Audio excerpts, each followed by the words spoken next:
Halo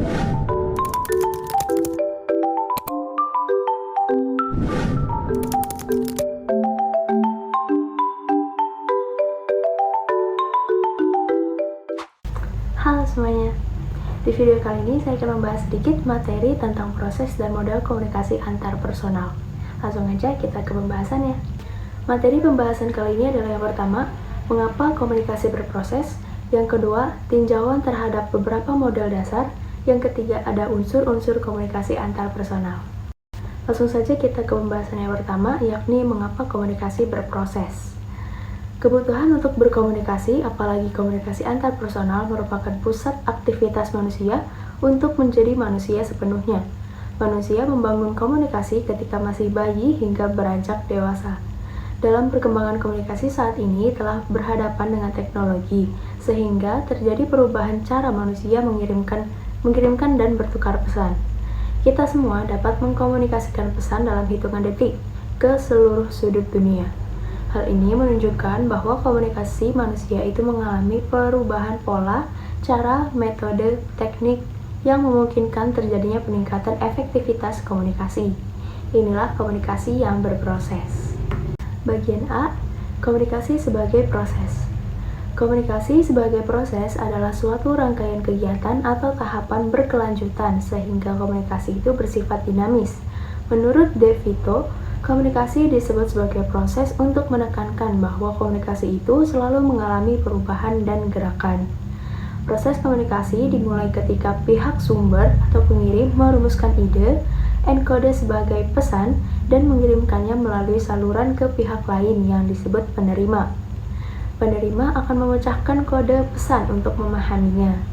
Untuk menjawab pesan itu, maka penerima merumuskan ide baru, enkode, dan kemudian mengirimkan tanggapan pesan itu kembali kepada pengirim. Dalam hal ini, maka setiap pesan yang diterima merupakan umpan balik. Dapat dikatakan bahwa proses komunikasi memiliki karakteristik, penyebab, dan konsekuensi dari beberapa tindakan yang dapat mengubah tindakan itu sendiri. Poin B, komunikasi antar personal berproses dalam tahapan. Menurut Mark Knapp, ada 3 tahapan. Yang pertama ada coming together, yang terdiri dari inisiasi atau pertemuan awal atau first impression. Yang kedua ada eksperimen, mulai bertukar topik dan informasi personal. Yang ketiga ada intensifying, sudah saling mengenal, bertujuan untuk meningkatkan dan memperkuat hubungan yang sudah ada dalam tahap eksperimen sebelumnya. Tahap yang kedua ada relational maintenance, yang terdiri dari integrasi atau membuat keputusan bersama. Hubungan yang terjalin harus diperbaiki atau ditingkatkan, dan komitmen. Kemudian ada bonding atau batasan, apakah hubungan ini diteruskan dengan syarat tertentu serta hukuman jika ada pihak yang melanggar komitmen tersebut. Kemudian ada yang ketiga, diferensiasi. Sudah saling mengenal, bertujuan untuk meningkatkan dan memperkuat hubungan yang sudah ada di tahap eksperimen sebelumnya. Kemudian ada circumscribing atau pembatasan komunikasi, hanya membicarakan topik tertentu yang fungsional. Selanjutnya untuk tahap terakhir adalah coming apart, yang terdiri dari stagnating atau tahap selanjutnya di mana hubungan menjadi datar.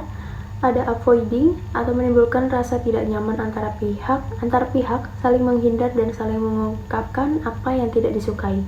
Kemudian yang terakhir adalah pengakhiran. Kedua belah pihak memutuskan interaksi antar personal dan mengakhiri hubungan yang telah dibangun. Kemudian poin C, komunikasi langsung tatap muka. Berdasarkan sifat terbagi menjadi 2, immediacy atau komunikasi berlangsung terbuka, di mana kedua pihak mendapatkan feedback secara langsung, baik secara verbal dan non-verbalnya. Kemudian ada primacy atau tahapan berikut dari komunikasi antar personal, tatap muka, sekarang dan di sini adalah taking place here, jadi peralihan ruang dan waktu. Kemudian berdasarkan jumlah peserta terbagi menjadi 4. Ada diadik atau melibatkan 2 orang, komunikasi kelompok melibatkan 3 orang atau lebih, komunikasi publik melibatkan kelompok yang lebih besar dan melakukan gaya komunikasi satu arah. Kemudian yang terakhir komunikasi massa atau komunikasi yang dilakukan satu orang kepada audiensi yang jumlahnya sangat besar, melibatkan media, bisa radio atau televisi. Kemudian terbagi berdasarkan jumlah fungsi, ada 3. Yang pertama organizational atau work related. Komunikasi antar personal terjadi dalam organisasi. Lalu yang kedua, keluarga. Komunikasi dalam keluarga yang melibatkan jumlah anggota keluarga yang sedikit berfungsi untuk mencari kepuasan batin dan mendapatkan perlindungan. Kemudian yang ketiga ada impersonal. Komunikasi yang terjadi tidak berbasis pada relasi antarpersonal, melainkan saling memberi dan menerima informasi berdasarkan peranan masing-masing. Contohnya petugas hotel di front office dan tamu hotel. Poin D, komunikasi langsung melalui media. Komunikasi antar personal langsung kini dapat dilakukan melalui media.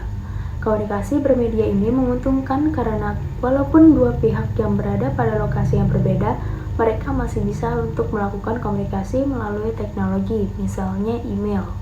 Meskipun komunikasi bermedia ini didukung oleh teknologi yang canggih, namun tetap mempunyai hambatan. Contohnya tidak ada sinyal, lowbat, kehabisan kuota, dan lain sebagainya. Poin E, komunikasi antarpersonal tidak langsung. Jenis lain dari komunikasi antarpersonal adalah melibatkan saluran tidak langsung. Biasanya komunikasi ini diakui oleh penerima secara tidak sadar. Pesan yang dimaksudkan ditampilkan dalam pernyataan emosi, perasaan, motivasi, dan keinginan kepada orang lain melalui bahasa tubuh dan gerakan anatomi, semua bersifat ekspresif. F. Produk komunikasi. Produk artinya adalah sesuatu yang dihasilkan oleh produsen yang merupakan akibat dari proses industri, pekerja mesin, atau proses interaksi yang menghasilkan kepuasan dan kenyamanan, atau hasil dari proses alamiah seperti buah dari pohon buah, atau reaksi dari obat seperti penyemburan dan lain-lain. Menurut Buffy and Thiel tahun 1992. Bisa dianalogikan bahwa seorang sender atau pengirim adalah produsen karena dia yang merumuskan pesan. Contoh, pengirim merumuskan tujuan komunikasi antarpersonal antara lain untuk menginformasikan, mendidik, dan menghibur.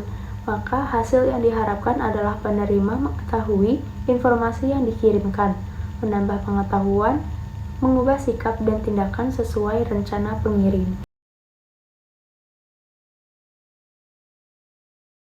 Poin pertama, model pengirim dan penerima.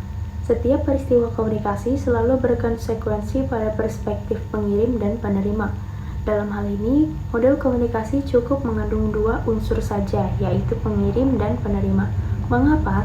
Karena dalam cara pandang model ini, jika proses komunikasi telah dilakukan oleh pengirim dan penerima, maka komunikasi telah berjalan efektif. 2. Model penerima. Model penerima ini berasumsi bahwa komunikasi cukup mengutamakan satu unsur saja, yaitu penerima. Mengapa? Karena komunikasi itu dimulai ketika ada pesan yang dikirim. Jika pesan-pesan itu diterima sebagai pesan yang bermakna bagi penerima, maka komunikasi akan berlangsung. 3. Model perilaku komunikasi. Model ini mengemukakan bahwa ideal komunikasi harus melibatkan pesan yang sengaja dikirim dan berhasil diterima meskipun hal ini tidak terjadi secara nyata dalam situasi komunikasi. Model ini berasumsi bahwa semua aktivitas pengiriman dan penerimaan pesan itu dilakukan secara sengaja dan bertujuan tertentu. Akibatnya, hubungan di antara mereka telah dianggap sebagai tindakan komunikasi. 4. Model linear. Model ini adalah model yang paling dikenal dalam komunikasi. Model linear menjelaskan bahwa komunikasi melibatkan dua pihak, yaitu pengirim dan penerima pesan. Proses komunikasi dikatakan cukup apabila satu orang mengirimkan pesan dan orang lain menerima pesan tersebut. Yang kelima, model interaksional.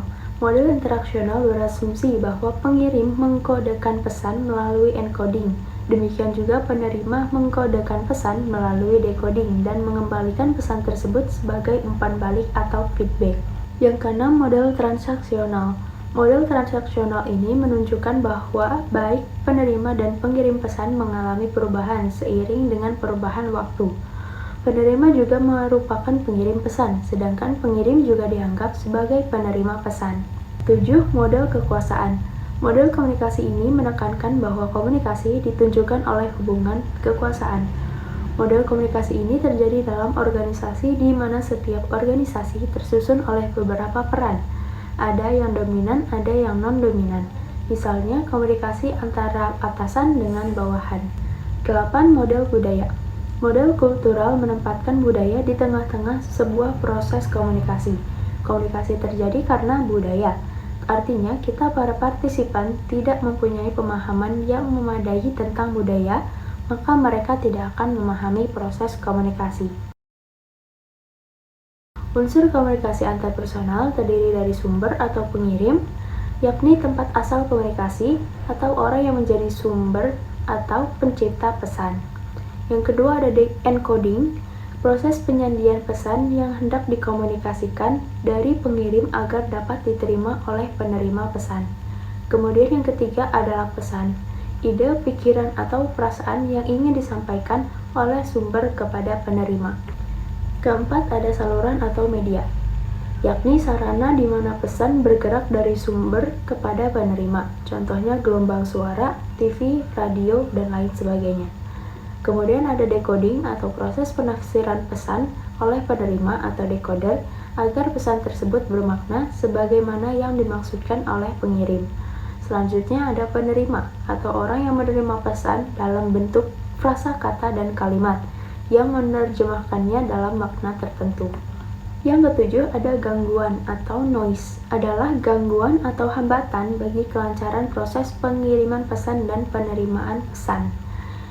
Selanjutnya ada umpan balik atau reaksi atau respon yang diberikan oleh penerima terhadap pesan dari pengirim, bisa berbentuk verbal dan non-verbal. Kemudian yang terakhir adalah konteks.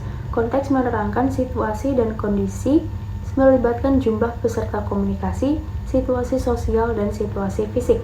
Contohnya udara yang lembab, panas, atau dingin. Sekian pemaparan materi yang bisa saya sampaikan pada video kali ini. Kurang lebihnya saya mohon maaf. Terima kasih, sampai jumpa lagi.